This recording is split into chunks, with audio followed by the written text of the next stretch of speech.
Hey, my fellow book lovers. Today on our English in a Minute, I'm talking about one of my favorite books growing up, and I'm so excited because I just got a new copy of it to give to my kids. All right, we're going to dive into the classic and take you on an unforgettable adventure. It's from the Mixed Up Files of Mrs. Basil E. Frankenweiler by E.L. Konigsberg.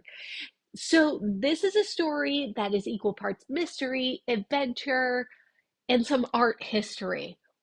Let's jump in. So the story centers around Claudia Kincaid, and she's a 12-year-old girl who's tired of her life in the suburbs. She's smart, she's determined, and she wants something more. So what does she do? She runs away, but she doesn't run away to just anywhere. She heads straight to the Metropolitan Museum of Art in New York City. It's a little bit unconventional. So, of course, Claudia doesn't go alone. No, what does she do? She drags her younger brother Jamie along with her. But Jamie's a little bit more practical than Claudia. So, he might not have been her first choice, but he's the one that comes in handy because he has money. Yep, Jamie's got a stash of cash, which they'll need to survive in the museum. So now we're to the best part of the book, right? They're hiding out in the museum and they stumble upon something mysterious. It's a statue and it could be the key to solving this like huge art mystery. It's believed to be created by this famous sculptor, Michelangelo. But wait, is it real? And if it is, how on earth did it get there?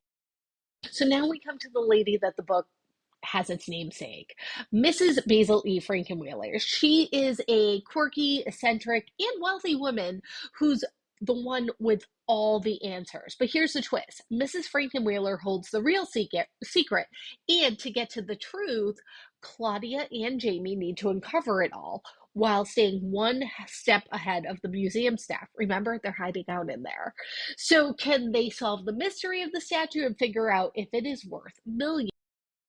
The best thing about this book, other than them just completely running away and staying in an art museum, which was like my dream as a child, is that it really is this book about the joy of discovery, not just about art and mystery, but about self discovery. You know, Claudia, during this entire adventure, learns a whole lot about herself, and the adventure teaches her more than she ever expected. And Jamie, he's a perfect mix of cleverness and humor, and together they are like the Metropolitan Museum of Art dream team. So, whether or not you have kids, whether or not you're into mysteries, art, or you simply just like adventure, or you want some nostalgia because this book was written like 40 years ago. From the mix of files of Mrs. Baisley Frankenweiler, it is such a must read. It's a beautiful reminder that the best adventures are the ones that you make when you get to see the world in a completely different